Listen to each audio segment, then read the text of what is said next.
My name is Stephen Mordue. I'm a lecturer in social work at the University of Sunderland, and I'm an advocate for how self-care can promote not only your well-being, but also your productivity.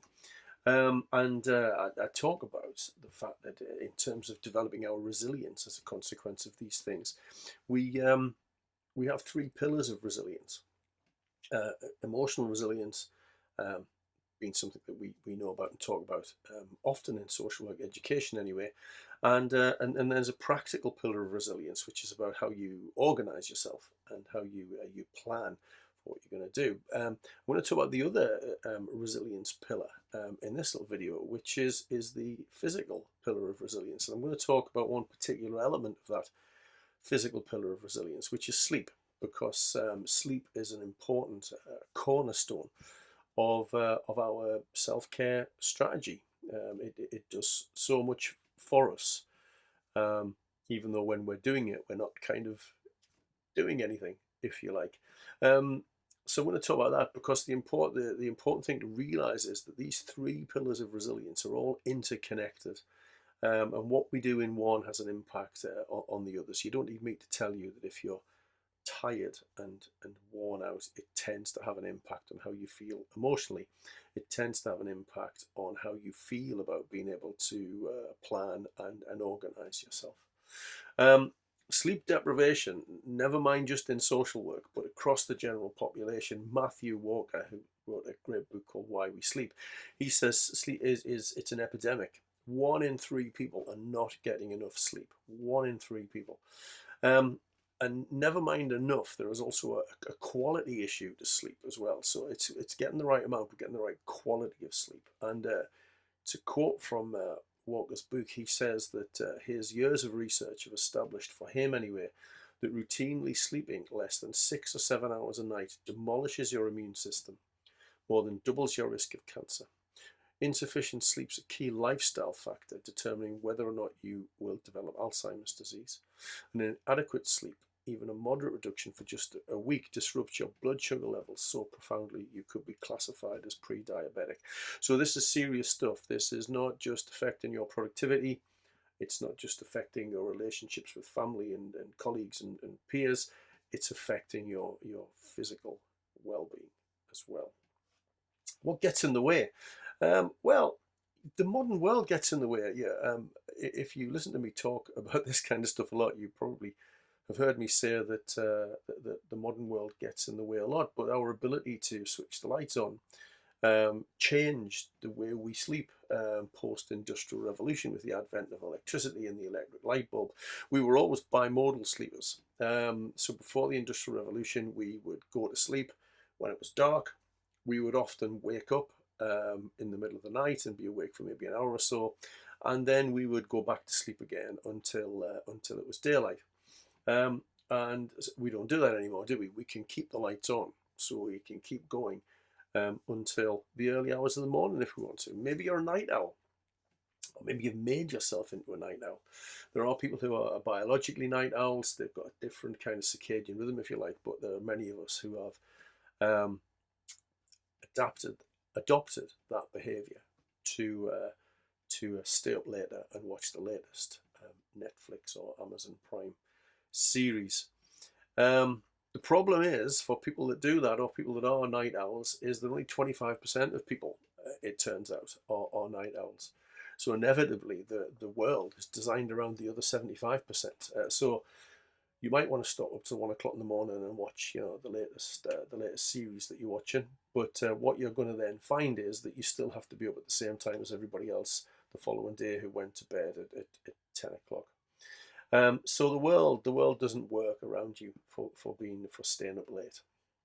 But there are other possible reasons, aren't there? The quiet of the bedroom means your mind starts to wander onto all manner of things that have currently got your attention, things that you're currently troubled by, or things from your past. How often does that happen when you're trying to get to sleep? Your mind is very clever at dragging up things from 10 and 15 and 20 years ago for you to ponder and contemplate when you'd rather be trying to get to sleep. So all of those things, family issues, money, and work, all of these things play on our minds in the silence of the bedroom.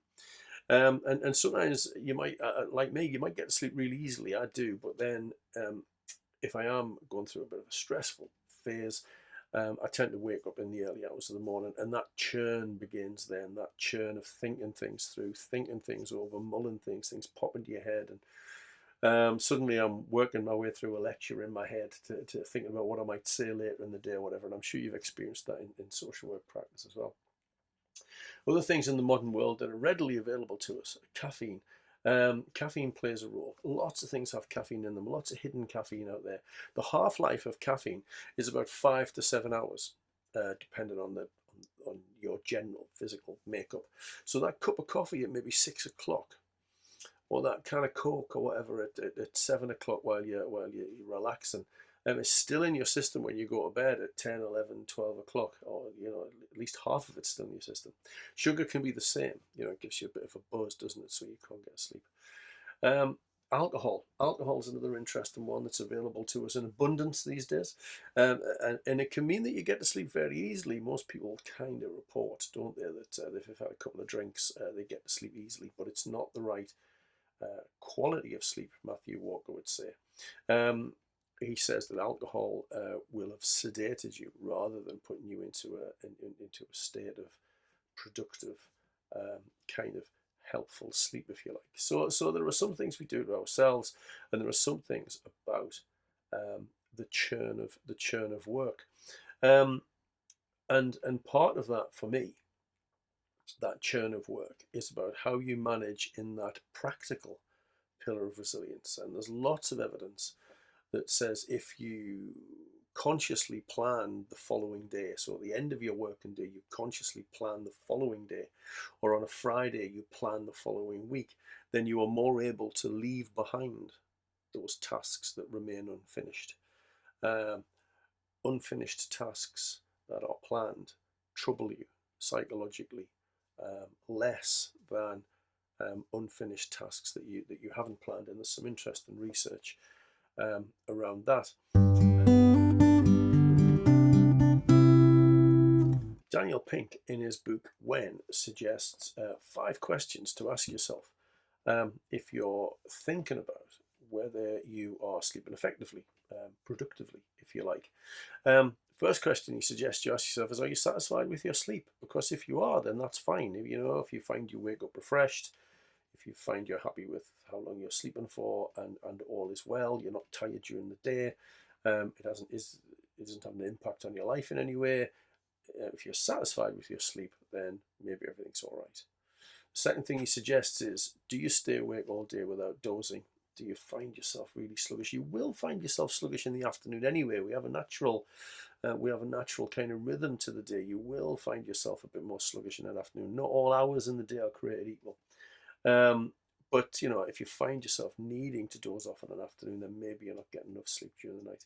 He also suggests, are you asleep between 2 and 4 a.m. in the morning? That's kind of, what's that, 2/3 of the way through your night. Matthew Walker suggests the best time to be asleep is between about 10 and 10:30 on an evening, and 6 and 6:30 on a morning. That's the time that's best in tune with your circadian rhythms. So are you asleep between 2 and 4, Daniel Pink suggests, is a good indicator of good quality sleep. Do you spend less than 30 minutes awake at night? So, you might wake up during the night. Lots of people kind of wake up for the loo, don't they, during the night? Well, that's fine. If you can get back to sleep and that happens, that's okay. So if you're awake for less than 30 minutes during the night, he says that's also a good indicator. And do you get between, in his view, 6 and 8 hours of sleep? Matthew Walker errs on the side of 8 hours, but Daniel Pink suggests between 6 and 8 hours. So if those things are all fine, satisfied with sleep, not dozing during the day, sleep between 2 and 4 a.m., awake for less than 30 minutes a night, and getting between 6 and 8 hours, then all is probably well. And the benefits you're going to get from that good quality sleep are numerous. A study of 600,000 adults by Schultz and Burton in 2018 from a range of industries showed that people who sleep well have the lowest average number of health risk factors, the smallest productivity losses, and the lowest odds of having several health conditions compared to poor sleepers. You'll get increased energy, improved concentration, You'll enhance your capacity to learn and take on new information. You'll make better and more healthy food choices if you're not tired. It improves your immune system. It improves the way that your body clears out damaged cells. Gives you better memory. Sleep is where you, in Matthew Walker's words, where you press save on your memories. It will give you increased life expectancy, reduce your risk of being overweight, reduce your stress levels, and reduce the risk of those chronic diseases that were in that Matthew Walker quote early. You don't need me to tell you what it's like when you don't get good sleep. I'm sure we've all experienced that at different points during our lives. I'm sure most of us have. The research bears out what you probably experience. You will be sluggish. You will be prone to poor decision making. You will procrastinate. It also impacts on creative problem solving. So if you need to solve problems in your role, which as social workers we do, it impacts on that ability. It also impacts on your ability to make clear decisions. The problem as Walker sees it, is not that sleep kind of, I don't know, flattens your emotions or makes you feel negative. It's actually that it can throw you into a seesaw of emotions. Almost when you're so tired, you can be euphoric sometimes, but also quite depressed in mood. So it has an impact on our cognitive processes and that emotional pillar of resilience. So what can you do? So what can you do to improve sleep? Well, sleep and exercise are inextricably linked. They're both in this physical pillar of resilience. So they're both going to improve that pillar and have impacts on the other pillars. But they're in a relationship together. People who exercise tend to sleep better. It just wears you out physically, doesn't it? So you feel more prepared for sleep. Don't exercise directly before bedtime, as that tends to, the exercise initially will stimulate you and you might not get to sleep. So, midday, early evening exercise is really good for you and will help you sleep. Sleep at regular times. Try to go to bed and get up at the same time every day in, day out, 7 days a week, 365 days a year. This trains your internal body clock to go to sleep and wake up at those particular times. Those lie-ins on a weekend have a negative impact on you, because if you have a lie-in on a Saturday and a Sunday till 9:30, 10 o'clock or later, then it just means you have more trouble going to sleep later in that day, which then pushes your bedtime back that day, which means you're more tired the following day when you have to get up at that usual time for work. Wind down, have a warm bath, relax, do some yoga, listen to some relaxing music, read a book, listen to the radio, try and avoid your phones. Lots of evidence around the sort of light that phones emit, and the proximity of the light to your face simulates daylight, and phones tend to be stimulating places to indulge yourself in, don't they? So try and do stuff that's going to help you relax. One of the things I mentioned was, planning the following day is really crucial. So do that at the end of your working day. Plan the following day so that everything is kind of sorted and organized, and that helps you put to bed those things. So while they're not done, and while some things may from time to time still worry you, if you've got a plan, you're more likely to be able to settle yourself. Your bedroom needs to be comfortable. Buy the best pillows and the best mattress you can afford. It should be a dark, quiet, tidy environment at a nice temperature, without any distractions in there that are going to kind of tempt you in, like no TV, for example. And if you are minded to keep messing with your phone, then maybe don't have your phone in the bedroom as well. If you try these things and you continue to have problems, it's useful to seek some medical advice from your doctor. It's useful often to keep a sleep diary about what you've tried, about when and how you get to sleep, about when and how you wake up, and that will give a doctor some things to go on, some things to look at. But it's people ask me sometimes when I'm talking to them about self-care. When I do presentations, I tell people a lot of stuff, and even in this physical pillar, I tell them a lot of stuff just about the physical pillar, and people will say, what shall I start with? And I always say that if your sleep is not sorted, then start with that. Start with making sure you're getting a good night's sleep, and then that will give you the energy and the motivation to move on to think about other areas of your self-care. Take care.